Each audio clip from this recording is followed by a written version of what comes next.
Selamat siang, damai sejahtera Tuhan selalu menyertai kita di mana saja kita berada. Anak-anakku yang terkasih dalam Kristus, hari ini kita akan belajar bersama pendidikan agama Katolik dan budi pekerti, dan tema yang kita bahas hari ini adalah gereja yang satu. Mari kita mempersiapkan diri untuk mengikuti pelajaran ini dengan baik.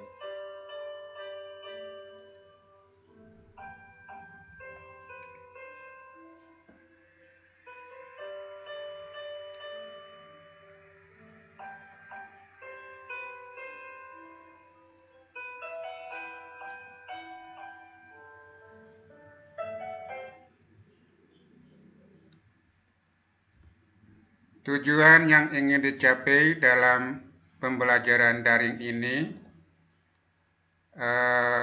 pada akhir pelajaran Anda harus mampu menjelaskan arti gereja yang satu. Yang kedua, Anda harus mampu mendeskripsikan hal-hal yang dapat melukai gereja yang satu. Yang ketiga, Anda harus mampu menyebutkan usaha-usaha untuk mewujudkan gereja yang satu. Bahan kajian kita ada 3, yaitu pertama, makna gereja. Makna gereja yang satu menurut pengalaman hidup. Yang kedua, makna gereja yang satu menurut kitab suci. Dan yang ketiga, makna gereja yang satu menurut ajaran gereja. Jadi, kita menyoroti makna gereja yang satu, itu yang pertama dari pengalaman hidup, yang kedua dari sumber kitab suci, dan yang ketiga dari sumber ajaran gereja.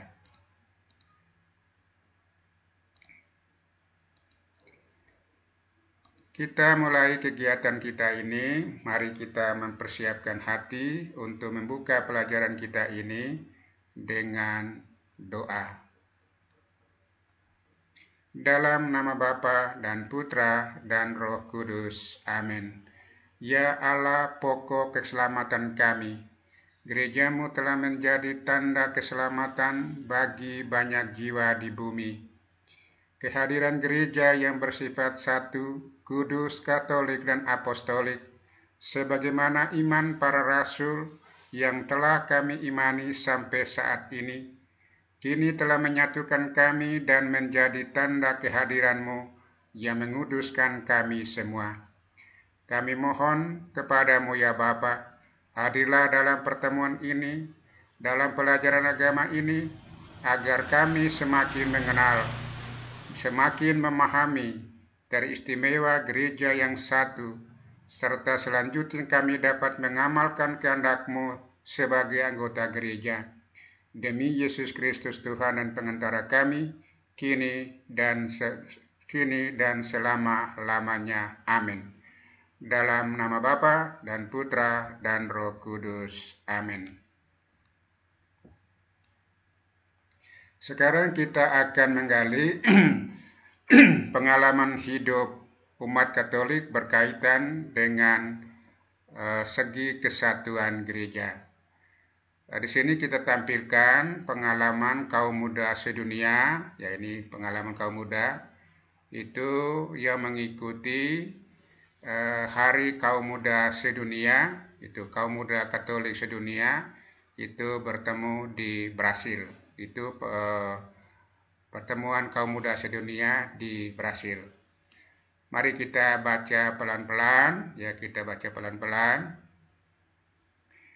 Ratusan bendera nasional berkibar di tengah tiupan angin dingin yang kencang di pantai Copacabana, Brasil, di mana orang-orang muda Katolik dari semua latar belakang yang didorong oleh iman yang sama berpartisipasi dalam misa pembukaan Hari Kaum Muda Sedunia atau World Youth Day.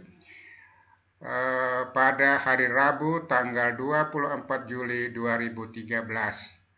Paus Fransiskus meminta kepada umat Katolik untuk menghindari materialisme dalam misa publik perjalanan internasional yang pertama sebagai Paus. Paus Fransiskus juga mengunjungi salah satu tempat ziarah yang paling terkenal di Amerika Latin, yakni Gua Maria Aparecida, atau yang disebut tempat ziarah penderitaan manusia, dan juga mengunjungi rumah sakit di Rio de Janeiro, tempat rehabilitasi para pecandu narkoba. Kedua kunjungan itu menunjukkan kesederhanaan Paus yang ditekankan selama kepausannya. Ia juga mengecam penyembahan berhala terhadap uang dan kekuasaan, serta mendesak orang-orang Katolik untuk fokus pada kaum miskin dan orang terpinggirkan. Paus menyebut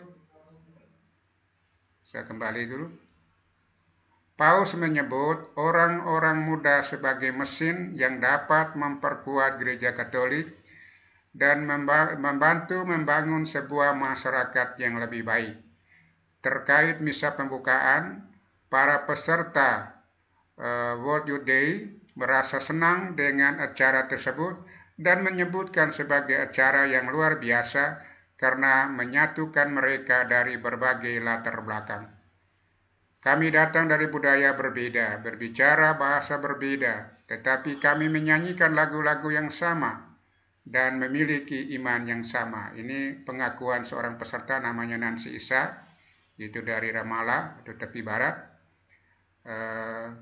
Isa adalah salah satu dari 20 anggota delegasi Palestina yang untuk merayakan Hari Kaum Muda Sedunia yang berlangsung pada tanggal 23 sampai 28 Juli di Brasil.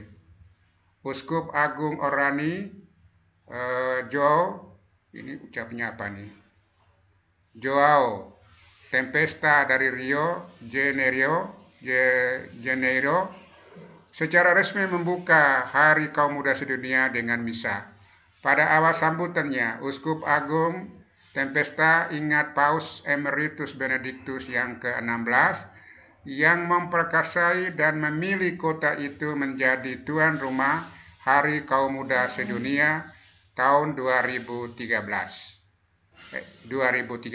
Di tengah kerumunan massa, ribuan orang Argentina bersorak-sorai dan di dekatnya sekelompok kecil dari Kanada mengungkapkan kegembiraan mereka sepanjang perayaan itu. Ini sangat luar biasa dan menggairahkan, kata J.P. Martellino, itu usia 18 tahun, dari Paroki Santo Patrick di Vancouver, British Columbia. Ketika ditanya apa yang ia akan lakukan usai menghadiri acara itu, dia menjawab, "Pasti aku akan membawa pesan ini ke Kanada dan saya mencoba berusaha mengajak lebih banyak orang muda ke gereja." Bapak harap Anda baca pelan-pelan ya cerita ini. Ini berita ya yang terjadi 2013, itu Hari Kaum Muda Sedunia. Itu di mana ini, di Brasil ya. Nah, ini Anda baca baik-baik dan mencermati bacaan ini. Untuk pendalaman, Bapak memberi pertanyaan untuk Anda menjawab. Itu ada 4 pertanyaan. Yang pertama, pertemuan itu adalah pertemuan kaum muda Katolik sejagat atau sedunia. Apa tujuannya? Anda baca itu baik-baik dan Anda merumuskan apa tujuan dari pertemuan itu. Yang kedua, sifat-sifat gereja yang mana tampak cukup jelas dalam acara-acara pertemuan itu. Anda merefleksi kira-kira menampilkan sifat gereja yang mana. Yang ketiga, apakah dalam acara-acara pertemuan itu cukup terungkap segi-segi yang menunjukkan bahwa gereja itu satu? Nah ini ya, Anda refleksi. Dan yang keempat, ini Anda harus bisa menjawab, yaitu apa artinya gereja itu satu? Ini sama juga pertanyaan ini Anda kirim lewat email atau lewat WA Bapak ya. Ini pertanyaan, ada 4 pertanyaan. Ini 1, 2, 3, 4. Oke, kita lanjut. Sekarang kita menggali ajaran kitab suci tentang makna gereja yang satu ya, atau makna kesatuan gereja. Yang tadi dari pengalaman, menggali dari pengalaman. Yang kedua ini kita menggali makna gereja yang satu atau makna kesatuan gereja menurut ajaran kitab suci. Teks kitab suci yang kita dalami bersama yang pertama dari 1 Petrus bab 2 ayat 5 sampai ayat 10. Ini ayat 5 ini sebenarnya ayat ini ya. Oke, kita baca. Ini sebenarnya ayat ini salah kopi ya. Kita baca sama-sama. Dan biarlah kamu juga dipergunakan sebagai batu hidup untuk pembangunan suatu rumah rohani bagi suatu imamat kudus untuk mempersembahkan persembahan rohani yang karena Yesus Kristus berkenan kepada Allah. Sebab ada tertulis dalam kitab suci, sesungguhnya aku meletakkannya di Sion sebuah batu yang terpilih, sebuah batu penjuru yang mahal, dan siapa yang percaya kepadanya tidak akan dipermalukan. Karena itu bagi kamu yang percaya ia mahal, tetapi bagi mereka yang tidak percaya, batu yang telah dibuang oleh tukang-tukang bangunan telah menjadi batu penjuru, juga telah menjadi batu sentuhan dan suatu batu sandungan. Mereka tersandung padanya karena mereka tidak taat kepada firman Allah, dan untuk itu mereka juga telah disediakan. Tetapi kamulah bangsa yang terpilih, imamat yang rajawi, bangsa yang kudus, umat kepunyaan Allah sendiri, supaya kamu memberitakan perbuatan-perbuatan yang besar dari Dia, yang telah memanggil kamu keluar dari kegelapan kepada terangnya yang ajaib. Kamu yang dahulu bukan umat Allah, tetapi yang sekarang telah menjadi umat-Nya, yang dahulu tidak dikasihani, tetapi yang sekarang telah beroleh belas kasihan.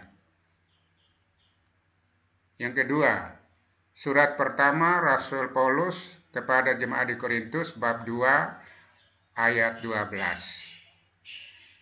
Karena sama seperti tubuh itu satu dan anggota-anggotanya banyak, dan segala anggota itu meskipun banyak merupakan satu tubuh, demikian pula Kristus. Ini surat Paulus. Yang ketiga, 2 Timotius bab 2 ayat 22. Sebab itu jauhilah nafsu kaum orang muda, kejarlah keadilan, kesetiaan, kasih, dan damai bersama-sama dengan mereka yang berseru kepada Tuhan dengan hati yang murni. Sekarang bacaan yang keempat dari Injil Matius bab 16 ayat 16 sampai 19. Kita sama-sama. Maka jawab Simon Petrus, engkau adalah Mesias, anak Allah yang hidup. Kata Yesus kepadanya, berbahagialah engkau Simon bin Yunus, sebab bukan manusia yang menyatakan itu kepadamu, melainkan Bapa-Ku yang di surga. Dan aku pun berkata kepadamu, engkau adalah Petrus, dan di atas batu karang ini aku akan mendirikan jemaatku, dan alam maut tidak akan menguasainya. Kepadamu akan kuberikan kunci kerajaan surga. Apa yang kau ikat di dunia ini akan terikat di surga, dan apa yang kau lepaskan di dunia ini akan terlepas di surga. Ini bacaan-bacaan kitab suci kita sudah baca, nanti kita merenungkan, merefleksi untuk menemukan gambaran gereja yang satu. Pendalamannya Bapak kasih pertanyaan, Ada 4 pertanyaan. Pertama, apa makna gereja yang satu menurut teks-teks kitab suci yang kita baca tadi? Yang kedua, apa peran Santo Petrus dalam gereja? Ketiga, bagaimana mewujudkan kesatuan gereja? Yang keempat, apa yang dapat kamu lakukan secara konkret sebagai anggota gereja Katolik untuk mewujudkan kesatuan gereja? Ini 4 pertanyaan ini dan juga yang tadi seperti biasa Anda kirim lewat email atau lewat WA Bapak. Kita lanjut. Sekarang kita juga menggali makna gereja yang satu menurut ajaran gereja Katolik. Ini ajaran gereja dari konstitusi Gaudium et Spes artikel 1. Ini Gaudium et Spes itu artinya kegembiraan dan harapan, ya. Ini konstitusi Gaudium et Spes artikel 1. Kita lihat ini tulisannya apa, rumusannya. Kegembiraan dan harapan, duka dan kecemasan orang-orang zaman sekarang, terutama kaum miskin dan siapa saja yang menderita, merupakan kegembiraan dan harapan, duka dan kecemasan para murid Kristus juga. Tiada sesuatu pun yang sungguh manusiawi yang tak bergema di hati mereka, sebab persekutuan mereka sendiri dari orang-orang yang dipersatukan dalam Kristus, dibimbing oleh Roh Kudus dalam penziarahan mereka menuju kerajaan Bapa, telah menerima warta keselamatan untuk disampaikan kepada semua orang. Maka persekutuan gereja itu mengalami dirinya sungguh erat berhubungan dengan umat manusia serta sejarahnya. Ini bacaan cukup berat, Anda baca berulang kali, ya. Memang rumusan kata-katanya agak berat. Baca berulang kali sampai memahami betul, ya. Tentang konstitusi Gaudium et Spes, ya. Oke, kita lanjut. Ini pendalaman, Bapak kasih 2 pertanyaan. Apa artinya gereja sebagai persekutuan dalam Roh Kudus? Yang kedua, apa yang menjadi dasar semangat pendorong persatuan ini? 2 pertanyaan ini Anda jawab, ya, sama juga, kirim lewat email atau lewat WA Bapak. Oke, kita lanjut. Nah, ini kita tutup dengan refleksi. Bapak menjelaskan belum gitu mendalam, belum gitu detail. Seperti minggu lalu, Anda menjawab pertanyaan ini. Nanti minggu depan, Bapak akan menjelaskan kembali tentang makna gereja yang satu, berdasarkan jawaban-jawaban Anda, ya, seperti biasa. Minggu depan, Bapak tidak akan memberi materi yang baru, tetapi menjelaskan materi ini berdasarkan jawaban Anda dari tugas yang Bapak berikan tadi.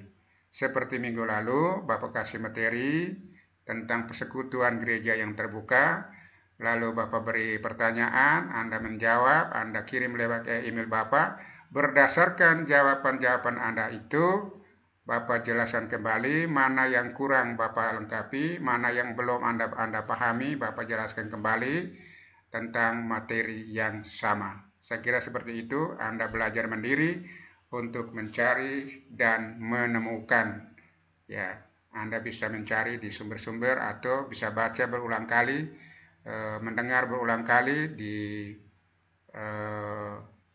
video ini supaya Anda bisa memahami. Oke, sekarang kita siapkan hati dan pikiran untuk mendengarkan refleksi singkat.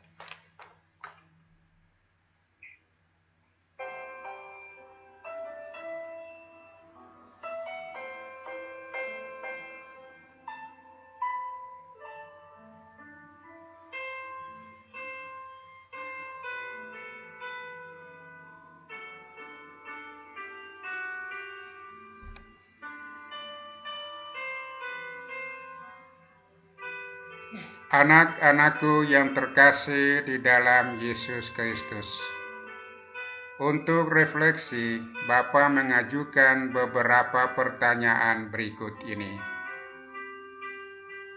Pertanyaan yang pertama, usaha-usaha apa yang dapat Anda galakan untuk menguatkan persatuan gereja ke dalam?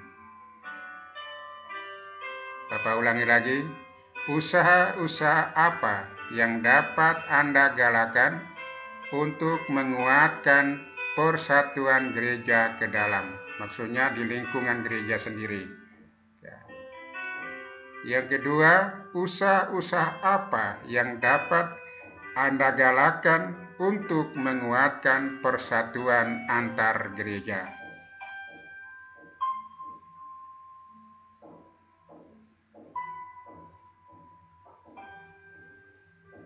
Usaha-usaha yang dapat digalakan untuk menguatkan persatuan kita ke dalam adalah antara lain aktif berpartisipasi dalam kehidupan menggereja. Ini Anda sebagai kaum muda juga terlibat dalam kehidupan bergereja atau terlibat dalam kehidupan menggereja. Berikut juga berusaha setia dan taat kepada persekutuan umat juga terhadap hierarki.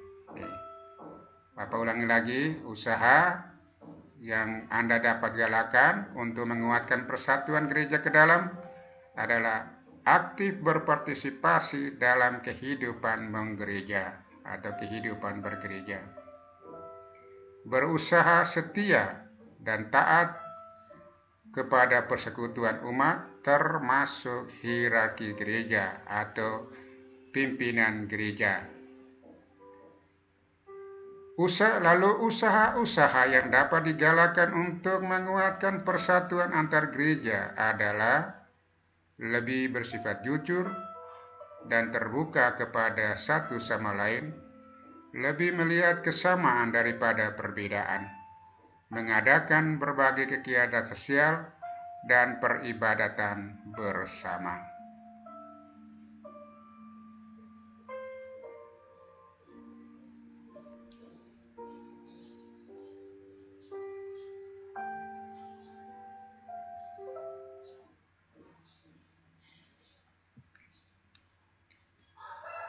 Mari kita tutup dengan doa.